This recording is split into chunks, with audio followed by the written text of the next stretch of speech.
आइए संदेश में जाएंगे हम लोग। और आज हम लोग पढ़ेंगे भजन संहिता 51 से देखेंगे 51 से, और वचन 17 यहाँ पर हम लोग पढ़ेंगे। सिर्फ यही पढ़ेंगे। और यहाँ पर इस प्रकार लिखा है, टूटा मन परमेश्वर के योग्य बलिदान है। हे परमेश्वर, तो टूटे और पिसे हुए मन को कुछ नहीं जानता। ठीक है, तो यहाँ पर वचन इस प्रकार है कि टूटा मन परमेश्वर के योग्य बलिदान है। आइए प्रार्थना करें।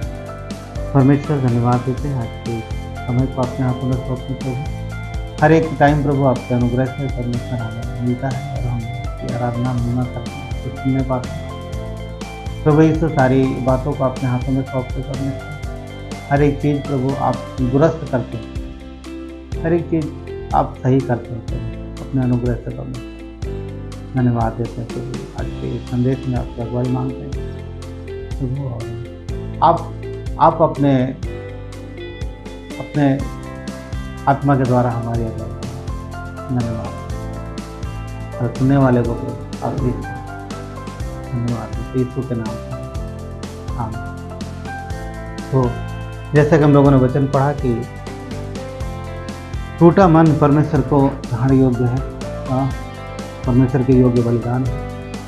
और टूटे मन को परमेश्वर कुछ नहीं जानता। तो जैसा कि वचन से ही आपको पता चल गया होगा कि किस विषय पे बात हो रही है।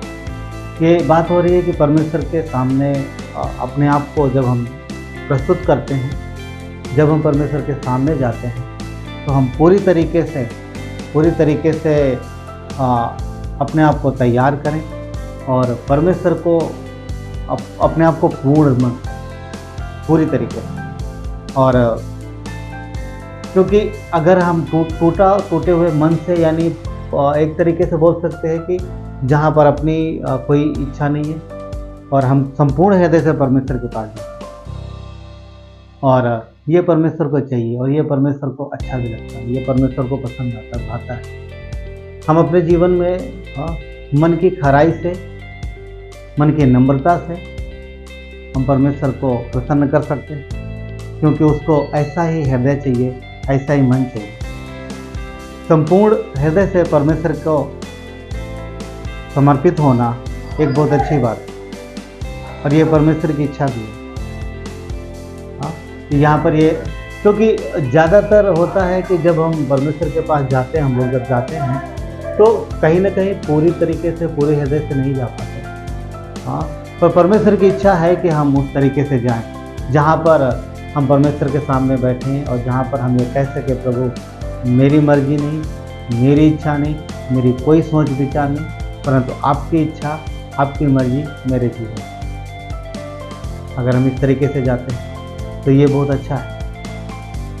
टूटा हुआ मन के लिए यहाँ पर जो इब्रानी शब्द है वह शेबर, और जिसका मतलब है कि पूरी तरह टूटा हुआ, यानी पूरी तरीके से टूटा हुआ, या फिर पूरी तरीके से पिसा हुआ, यानी कोई ऐसा ठोस वस्तु है उसको पूरा तोड़ के एकदम बारीक कर, तो जो उसका पुराना अस्तित्व वो खत्म हो गया। तो यहाँ पर ये शब्द है, यानी कि हमारा जो हृदय है, हमारा जो हार्ट है, जहाँ पर बुराई है, जहाँ पर अभिमान है, जहाँ पर घमंड है, जहाँ पर हमारी खुद की इच्छाएं हैं, जहाँ पर खुद की अभिलाषाएं हैं, तो ये सारी चीज़ें जो है वो टूट जाती हैं, बिखर जाती हैं, और एक नया तैयार होता है, एक नया हार्ट होता है जो परमेश्वर के पास जाता है, जो उस हृदय से हम परमेश्वर के पास आते हैं। तो यहाँ पर ये शब्द है, क्योंकि परमेश्वर हमारे हृदय को ही देखता है, हमारे मन को देखता है, हमारे हृदय को देखता है, क्योंकि मनुष्य का हृदय जहाँ पे लगा है वहीं पर वो रहेगा। हाँ, ईश्वर ने तभी बोला, जहाँ तेरा मन होगा वहाँ पर तो होगा, राइट। यिर्मयाह 17:9 और 10 में हम जब देखते हैं कि परमेश्वर मन के विषय में बात करता है, मन के विषय में, तो यिर्मयाह 17:9 क्या कहता है कि मन सब वस्तुओं से अधिक धोखा देने, और उसमें क्या लगा, असाध्य रोग लगा। तो मन में जो है बहुत प्रकार की बातें आती हैं, बहुत सी चीज़ें आती हैं जिसको शैतान पकड़ता है, वो बुराई, हाँ, संसार की बुराई मन में होती, तो उसमें रोग है। और इसलिए परमेश्वर का वचन कहता है कि हर एक वस्तु से सबसे ज़्यादा मन को सुरक्षा दें, और मन बहुत चंचल होता है, हम सब जानते हैं इस बात को। कितनी बार आप सभा में बैठे होते हैं, कितनी बार आप मैसेज सुन रहे हैं तो मन कहीं और चला जाता है। हाँ, कितनी बार वचन पढ़ते समय वचन तो पढ़ रहे हैं, आपका ध्यान नज़र उधर है, पर जो मन है कहीं और, ध्यान कहीं और, मन रुकता नहीं है। तो इसलिए परमेश्वर कहता है कि हमें अपने मन को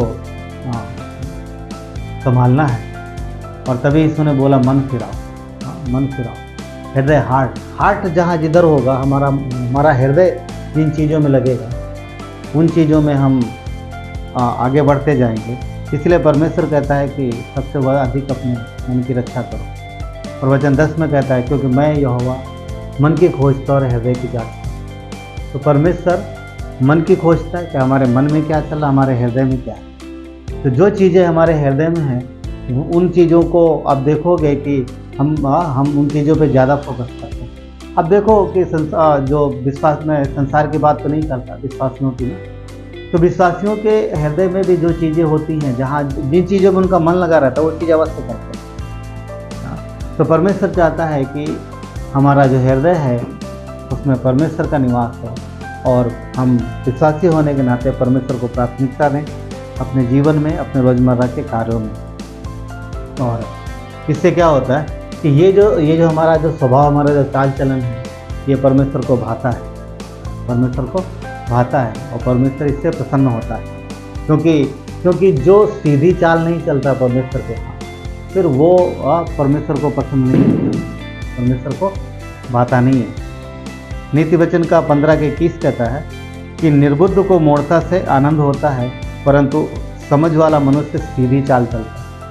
तो जो समझ रखता है, जो बुद्धि रखता है, जो परमेश्वर की बुद्धिमत्ता रखता है, वो परमेश्वर के साथ सीधी चाल चलता है, सही चाल चलता है। पर जो मूर्ख है वो अपनी चाल को सुधारता नहीं, वो अपनी चाल को नहीं सुधारेगा।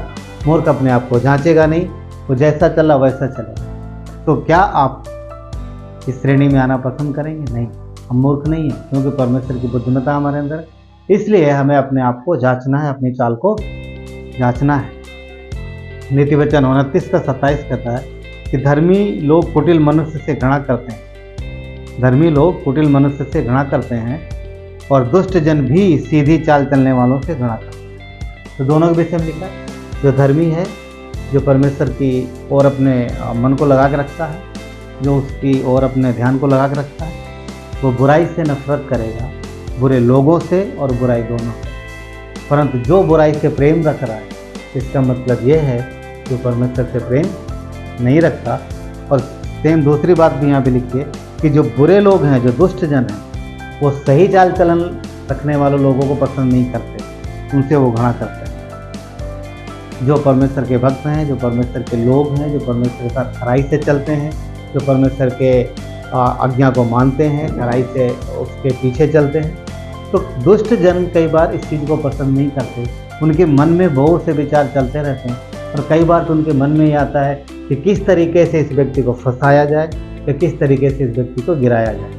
क्योंकि ऐसे व्यक्तियों को दुष्टात्मा बहुत आसानी से लीड करती है। परमेश्वर के वचन में ऐसी घटनाएं हैं जहाँ पर कि लोगों ने परमेश्वर के लोगों पर, परमेश्वर के सेवकों पर उंगली उठाई है, और उनकी खराई की चाल में उन्होंने सवाल उठाए। अगर आप देखो तो हम लोग पढ़ें, अगर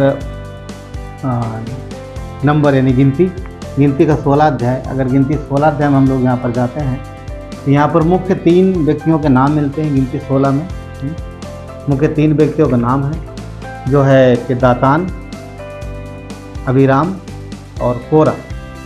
गिनती 16 में 3 व्यक्तियों के नाम मिलते हैं। और हम लोग देखते हैं कि ये लोग करते क्या। आप सबने इस बात को पढ़ा है, मैं विश्वास करता हूँ सबने पढ़ा इस बात को। ये लोग क्या करते हैं, ये लोग मूसा और हारून पर उंगली उठाते हैं। मूसा और हारून पर उंगली उठाते हैं, और ये लोग स्वयं को, अपने आप को परमेश्वर का सेवक साबित करने की कोशिश करते हैं। और इन लोगों ने अपने साथ में वो वचन कहता है कि 250 और मुख्य प्रधानों को अपनी ओर मिला लिया।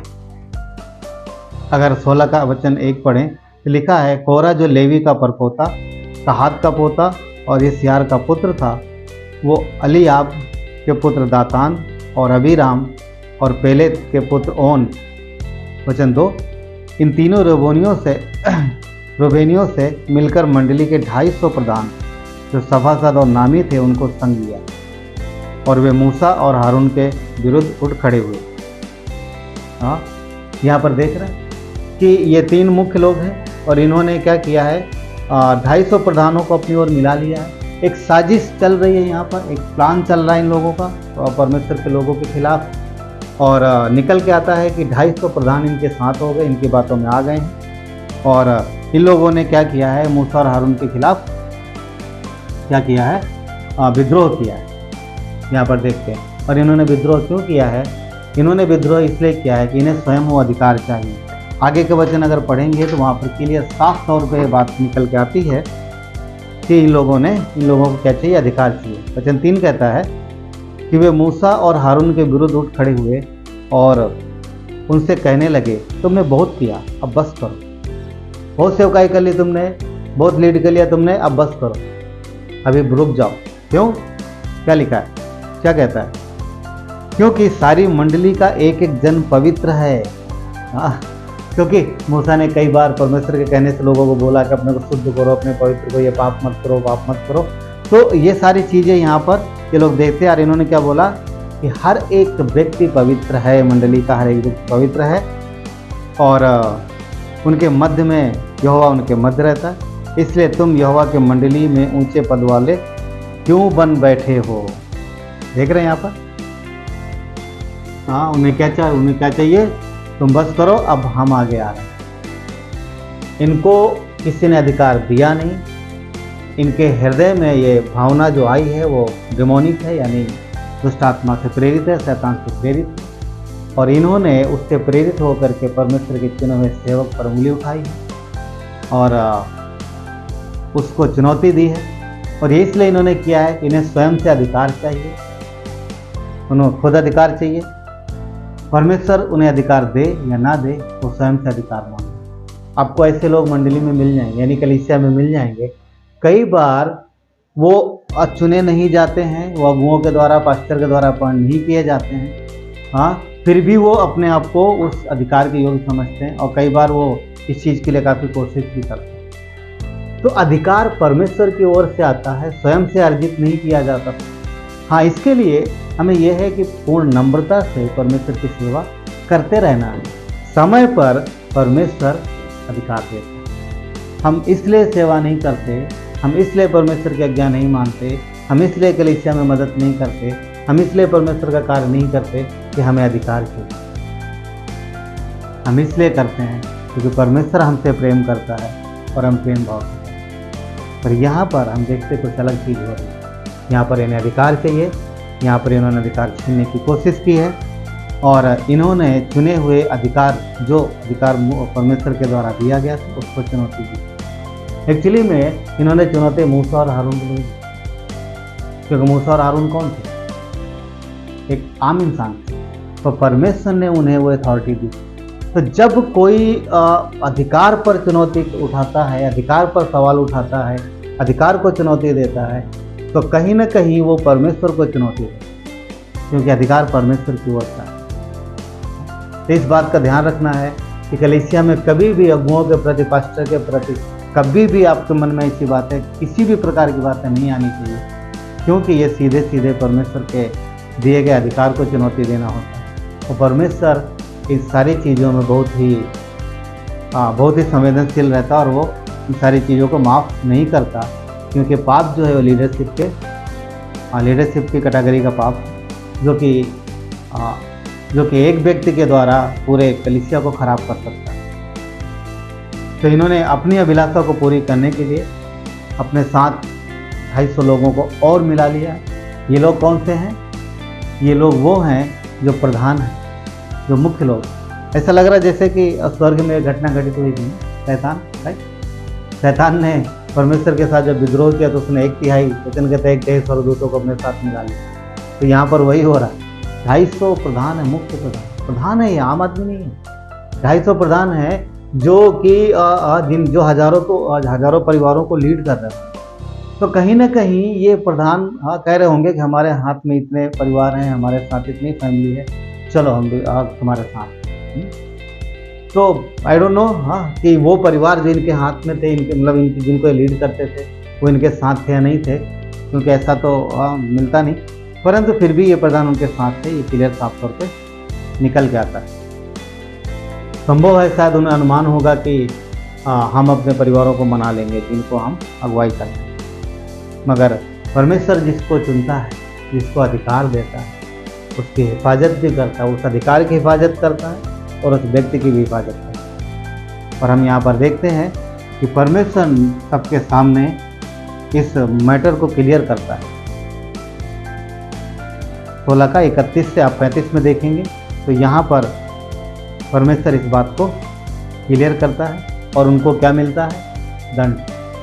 उन्हें दंड मिलता है क्योंकि परमेश्वर के सामने खड़े होते हैं और वहाँ पर हम देखते हैं कि धरती फट जाती है और ये लोग उसमें समा जाते हैं। वचन 31 कहता है कि जब वो कह ही चुका था कि भूमि उन लोगों के पाँव के नीचे फट गई। और 32 और पृथ्वी ने अपना मुंह खोल दिया और उनका और उनके घर द्वार का सामान और कोरे और सब मनुष्यों और उसकी सारी संपत्ति को भी निगल लिया। और वे और उनका सारा घर बार जीवते ही अधोलोक में जा पड़े और पृथ्वी ने उनको ढांप लिया और वे मंडली के बीच में से नष्ट हो गए। हम यहाँ पर देखते हैं कि ये लोग जो थे, तो ये 3 जो मुख्य, इनको धरती निगल जाती है, धरती फट जाती है। पर एक बात यहाँ पर नोट करना है कि देखने वाले यहाँ, ये जो धरती निगल जाएगी, ये बात परमेश्वर ने नहीं बोला, ये बात मूसा ने बोला एक्चुअली। मूसा ने बोला कि अगर तुम लोगों की मौत, तुम लोगों का अंत अगर आम लोगों के जैसा हो तो उससे क्या फ़र्क पड़ता है? मतलब कुछ अलग ऐसा नहीं होगा, अलग होगा। अब देखो वचन लिखा है वचन 28, तब मूसा ने कहा इससे तुम जान लोगे कि यहोवा ने मुझे भेजा है और ये सब काम कि मैं सब काम करूं, क्योंकि मैंने अपनी इच्छा से कुछ नहीं किया। यदि उन मनुष्यों की मृत्यु सब मनुष्यों के समान हो और उनका दंड सब मनुष्यों के समान हो, तो तब जानो कि मैं यहोवा का भेजा हुआ नहीं हूँ। तो क्या बोला मूसा कि सबके जैसा इनका अंत नहीं होगा, परंतु अब वो बता रहा कैसा हो। परंतु वचन 30 कहता, परंतु यदि यहोवा अपनी अनोखी शक्ति प्रकट करे और पृथ्वी अपना मुंह पसार कर उनको और उनका सब कुछ निगल जाए और वे जीते जी अधोलोक में जा पड़े, तो तुम समझ लो कि इन मनुष्यों ने यहोवा का अपमान किया। एक चिन्ह दे दिया मूसा ने। हाँ देखो मूसा का कॉन्फिडेंस देखो, क्योंकि वो परमेश्वर के साथ था, वो क्लियर था, सही था, उसे पता था। हाँ तो परमेश्वर ने कुछ नहीं बोला कि इनका अंत किस तरीके से होगा, मूसा ने एक दे दिया एक तरीके से कि ऐसा ऐसा होगा। हाँ अगर ऐसा होता है तो समझो कि मैं परमेश्वर की ओर से भेजा गया हूँ, नहीं होता तो मत समझो। और वचन 31 कहता है कि वो ये बातें कह ही चुका था, यानी तुरंत जैसे मूसा के मुंह से शब्द निकले और कंप्लीट हुए, जैसे मूसा अपनी बात पूरी कर पाया, उसी समय तुरंत धरती फट गई और वो लोग उसके अंदर समा गए। ये परमेश्वर के अपने दिए गए अधिकार की रक्षा करता है, उस व्यक्ति की भी रक्षा करता है। ये लोग कुटिल भाव से परमेश्वर के अधिकार को दियाना चाह रहे थे, चैलेंज दिया था इन्होंने, और यहाँ पर हम देखते हैं कि इनका अंत क्या होता है, पूरी तरीके से नष्ट हो जाते हैं।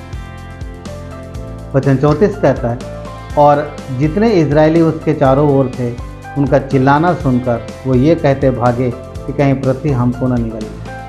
शायद ये वो लोग हो सकते हैं जो कहीं ना कहीं मतलब इनके इस साजिश में खुले तौर पे ना सही शायद उन्होंने समझौता किया हो कि हम भी तुम्हारे साथ हैं। शायद उन्हें भी डर लगा कि हम भी कहीं हमें भी धरती ना निकल जाए, तो डर के हमारे भागे, परंतु परमेश्वर ने उन्हें कुछ नहीं किया।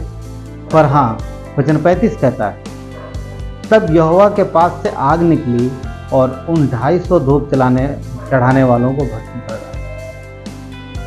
क्योंकि इसके पहले मूसा ने उनको बोला था कि अपना अपना धूपदान लेके आओ, तुम परमेश्वर के सामने धूप चढ़ाना, खड़े होना मतलब। तो वो 250 प्रधान अपना अपना धूपदान लेके आए थे धूप में धूप चढ़ाने के लिए। और वचन लिखा है कि वेदी में से आग निकली है तो सबको भस्म कर दिया। तो परमेश्वर ने जिन्होंने विद्रोह किया था किसी को छोड़ा नहीं, सबको खत्म किया। क्यों हुआ यहाँ पर ये? क्योंकि वो परमेश्वर के साथ सीधी चाल वो नहीं चल रहे थे। जैसा कि नीति वचन में हमने पढ़ा कि धर्मी लोग, नीति 29-27 में, कि धर्मी लोग कुटिल मनुष्य से घृणा करते हैं और दुष्ट जन भी सीधी चाल चलने वालों से घृणा करते हैं। तो जो दुष्ट हैं कई बार ऐसा चुनौती देते हैं, पर जो नम्र हैं, जो मन के दीन हैं, वो परमेश्वर के सामने हमेशा खड़े रहते हैं और परमेश्वर खड़े लोगों की सुरक्षा भी करता है। पृथ्वी ने उनको निगल लिया।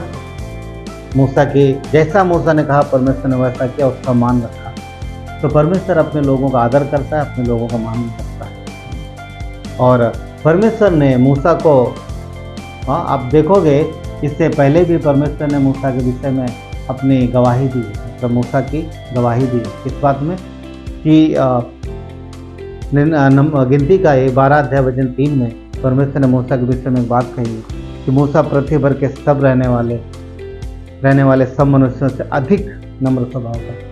तो ये परमेश्वर की गवाही है मूसा के, वो अधिक नम्र था, वो दीन था, धरती भर में सबसे ज़्यादा। और इसीलिए वचन 7 में कहता है, 12 के 7 में, कि मेरा दास मूसा मेरे सारे घरानों में विश्वास योग्य, सारे घरानों में सबसे विश्वास योग्य। तो परमेश्वर उसे विश्वास योग्य ठहरा रहा, पर लोगों ने उसके ऊपर सवाल उठाया, लोगों ने उसके ऊपर सवाल उठाया।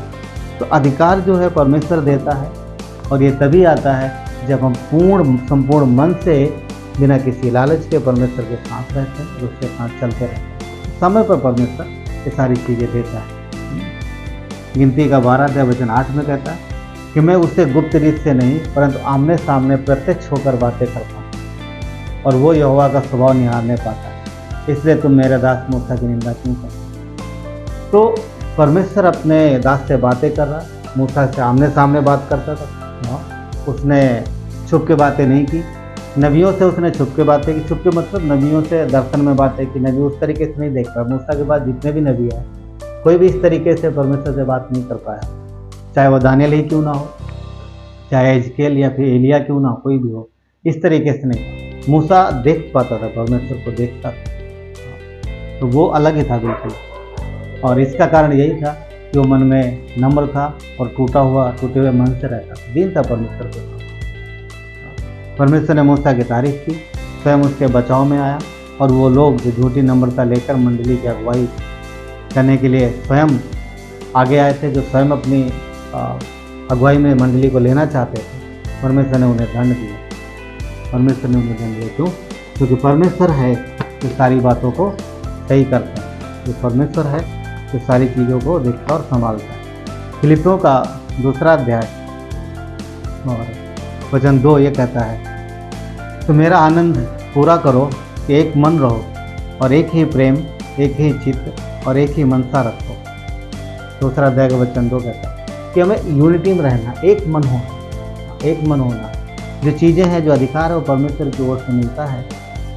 खुद से हासिल करने के चक्कर में कई बार प्रॉब्लम हो जाती है। तो परमेश्वर की इच्छा है कि एक बनो, जो अधिकार परमेश्वर ने दिया है उसके अधीन रहना, उसके नीचे रहना है। और ये एकता, ये यूनिटी, एकता को प्रकट करता है। वचन 3 कहता है, विरोध या झूठी बड़ाई के लिए कुछ ना करो, पर दीनता से एक दूसरे को अपने से अच्छा समझो। एक दूसरे को अपने से अच्छा समझने के लिए ठहरा यहाँ पर, परंतु वहाँ पर हम देखते हैं कि उन्होंने स्वयं को अच्छा साबित करने की कोशिश की, स्वयं को सिद्ध साबित करने की कोशिश की, यानी कि हम परफेक्ट हैं, हम सिद्ध हैं, हम ये काम कर सकते हैं, तुम लोग ये सब मत करो, या तुम ही करते रहो। तो ये सारी चीज़ें यहाँ पर हो रही। तो परमेश्वर को ऐसा हृदय नहीं चाहिए, परमेश्वर को नम्र हृदय चाहिए जो उसकी हाँ में हाँ मिलाए, और जैसा परमेश्वर चाहे करना वैसा करे। तो नम्रता यह है कि नम्रता के विषय में, नम्रता यह है कि हम परमेश्वर के साथ सहमत हों, जब भी वो कुछ कहे, यानी परमेश्वर की इच्छा को स्वीकार करें, ना कि स्वयं की इच्छा को परमेश्वर पर थोपें। तो पहली बात यह है नम्रता की कि हम परमेश्वर के साथ सहमत हो, जो कुछ भी परमेश्वर कहता है उसमें हाँ करें, ना कि हम अपनी इच्छा को परमेश्वर को सौंपें कि प्रभु मेरी ये इच्छा। कई बार देखते हो हम लोग सहमत है, प्रभु मेरी ये इच्छा, मेरी ये इच्छा नहीं। ऑफकोर्स हमारी इच्छा का भी मान रखता है परमेश्वर, परंतु हमें उसकी इच्छा को अपने जीवन में लाने की कोशिश करना चाहिए। प्रभु मेरी इच्छा तो ये है, परंतु मेरी नहीं, आपकी मर्जी पूरी हो। क्यों? क्योंकि आप बेटर हो, आप मेरे विषय में बेहतर सोचते हो। दूसरी बात नम्रता यह है कि हम परमेश्वर की बात को ध्यान से सुने और पूर्ण ईमानदारी से उस दिए गए काम को या कही गई बातों को पूरा करें, पूरी ईमानदारी जैसा परमेश्वर कहता है। ये नंबर 3 नम्रता यह है कि हम स्वयं की इच्छा से नहीं, ना स्वयं की बुद्धि से, ना स्वयं की क्षमता से, परंतु परमेश्वर की सामर्थ्य और परमेश्वर की बुद्धिमत्ता से उस दिए गए कार्य को करें। ये नम्रता का हिस्सा है। और ये परमेश्वर के सामने जब हम इस तरीके से आते हैं तो परमेश्वर उभाता भी है और हमें वो ऊंचा भी उठाता है। नीति वचन 3:5 कहता है कि तो अपनी समझ का सहारा ना लेना, वरन संपूर्ण मन से यहोवा पर भरोसा रखना। एक्चुअली ये नम्रता के कुछ वचन हैं यहाँ पर। नीति वचन 3:5, 6, 7, 5, 6, 7। तो 5 क्या कहता है? तो अपनी समझ का सहारा ना लेना, वरन संपूर्ण मन से यहोवा पर भरोसा रखना। तो अपनी खुद की सोच नहीं, तो परमेश्वर की सोच, उस पर भरोसा रखने की बात कर रहा हूँ। और 3:6 में उसी को स्मरण करके सब काम करना, वो तेरे लिए सीधा मार्ग निकालेगा। तो उसको स्मरण करके मतलब ये कि जो कहा गया है, जैसे कहा गया है वैसे करना और परमेश्वर के तरीके से करना, वो सीधा मार्ग निकालेगा। मार्ग हमें नहीं ढूंढना कि हम किस तरीके से करें, तरीका भी परमेश्वर देता है। यीशु ने क्या बोला? मैं मार्ग हूँ। तो वो मार्ग है जो उसने बोला, जैसे बोला वैसे जाना। और ये एक्चुअली नम्रता है। और 3:7 अपनी दृष्टि में बुद्धिमान न होना, यहोवा का भय मानना और बुराई से अलग रहना। अपनी समझ में बुद्धिमान नहीं है। कोरे और क्या कर रहे थे लोग? कोरे, दातान और अबीराम क्या कर रहे थे? अपनी समझ में बुद्धिमान हो रहे थे। उन्होंने परमेश्वर की समझ की नहीं, परमेश्वर को समझ नहीं लिया। खुद की समझ में, खुद की बुद्धि में, खुद की ताकत में इन्होंने वो चीज़ें हासिल की और परिणाम हम सब जानते क्या हुआ। राइट। 3:8 में परमेश्वर वादा करता है, हाँ, वो हमें इनाम देता है। 3:8 क्या कहता है? नीति वचन 3:8 में कि एक मिनट 3:8 क्या कहता है? ऐसा करने से तेरा शरीर भला चंगा रहेगा और तेरी हड्डियाँ पुष्ट रहेंगी। यहाँ पर अच्छा स्वास्थ्य है, जो परमेश्वर, और भी कई सारे वादे के परमेश्वर ने अच्छा स्वास्थ्य है, अच्छी सेहत के विषय में बात कर रहे हैं। तो जब हम परमेश्वर के साथ खराई से चलते हैं, हमारा हृदय भी आनंदित रहता है। इसलिए मन की अभिलाषा और स्वयं की मर्जी को छोड़कर संपूर्ण मन से, पूरे हृदय से परमेश्वर के पास आना है। और हमें ये एक्चुअली ये प्रार्थना करने की आवश्यकता है। कौन सा? भजन संहिता 51:10। भजन संहिता 51:10 में एक प्रार्थना दाऊद ने की है और ये प्रार्थना हम सबको करने की आवश्यकता है। कौन सी है? क्या लिखा है? दाऊद क्या कहता है? हे परमेश्वर, मेरे अंदर शुद्ध मन उत्पन्न कर। हे परमेश्वर, मेरे अंदर शुद्ध मन उत्पन्न कर, मेरे भीतर स्थिर आत्मा नए सिरे से उत्पन्न। शुद्ध मन और स्थिर आत्मा नए सिरे से। परमेश्वर, जो हमारे मन में बहुत सी चीज़ें हैं तो शुद्ध कर, और मैं इधर उधर डिगूँ ना, मैं स्थिर रहूँ तेरे इच्छा में और तेरे आज्ञाओं के अनुसार। तो ये प्रार्थना एक्चुअली में हम सबको करने की ज़रूरत है, क्योंकि ये प्रार्थना हमारी सहायता करेगी परमेश्वर के साथ नम्र होने में और टूटापन आने में, हृदय में आने में, टूटापन आने में। तो ये बहुत अच्छा है। यिर्मयाह 17:9 में क्या कहता है? क्योंकि यहाँ यिर्मयाह 17:9 में हम क्या देखते हैं? यहाँ पर कठोर मन, टूटा हुआ मन नहीं, एक कठोर मन है। क्यों? क्योंकि उसमें रोग लगा हुआ। परंतु जब हम परमेश्वर से प्रार्थना करते हैं और उसकी ओर ध्यान लगाते हैं, वो कहते हैं परमेश्वर मेरे अंदर शुद्ध मन उत्पन्न, तो परमेश्वर हमें सहायता और मदद करता है। क्योंकि 10 में वचन यिर्मयाह 17:10 में परमेश्वर उस टूटे हुए मन को खोज रहा, तो ढूंढ रहा। उसे चाहिए ऐसे लोग, ऐसे हृदय वाले लोग जो टूटे बन के हों और परमेश्वर उनका इस्तेमाल करे। तो यदि आप चाहते हो कि परमेश्वर आपके जीवन में आपको इस्तेमाल करे, आपके जीवन में आपको परमेश्वर आपसे बात करे, आपको रास्ता दिखाए, आपके जीवन से अपनी महिमा ले। इसके लिए ज़रूरी है कि टूटे हुए मन के साथ पूरे पूरे खराई के साथ उसके पास आओ और उसकी सुनो और उसकी ध्यान करो। झूठी हमारे लिए बहुत। प्रभु आपको आशीष दे। आइए प्रार्थना। प्यारे परमेश्वर, धन्यवाद देते हैं आपकी कृपा और दया के लिए परमेश्वर, आपकी महिमा हो पिता। राजाओं का राजा धन्यवाद देते हैं परमेश्वर। प्रभु यीशु, हमारे अंदर एक शुद्ध मन उत्पन्न करो प्रभु, और एक स्थिर आत्मा परमेश्वर, जो कि मनुष्य की आत्मा भी प्रभु यीशु, मनुष्य का हृदय भी इधर उधर चंचल है, कभी बहुत सारी जगहों पर लगता है। तो प्रार्थना करते हैं परमेश्वर कि हम सबका हृदय आपकी ओर लगे। बहुत सी चीज़ें हो सकती, बहुत सी बातें हो सकती, पर इन सारी चीज़ों में परमेश्वर हमें स्थिरता दे। मैं प्रार्थना करते हैं क्योंकि आपने शैतान को हरा दिया, क्रूस पर आपने अपना लहू बहाया, तो आपने जान दिए और आपने हमें खरीद लिया। आज शैतान का हमारे ऊपर कोई जोर नहीं है, परंतु पापी स्वभाव के तहत कई बार बहुत सारी चीज़ें प्रभु आपके बच्चों के जीवन में ऐसी हो जाती हैं जो आपको दुखी करती हैं। तो प्रभु हम प्रार्थना करते परमेश्वर, हम सब के अंदर एक शुद्ध मन उत्पन्न। धन्यवाद देते परमेश्वर, आपकी महिमा होती, सारा आदर गौरव महिमा आपको देते। धन्यवाद के साथ प्रार्थना में उद्धार करता परमेश्वर को नास्ती के नाम। प्रभु आप सबको आशीष।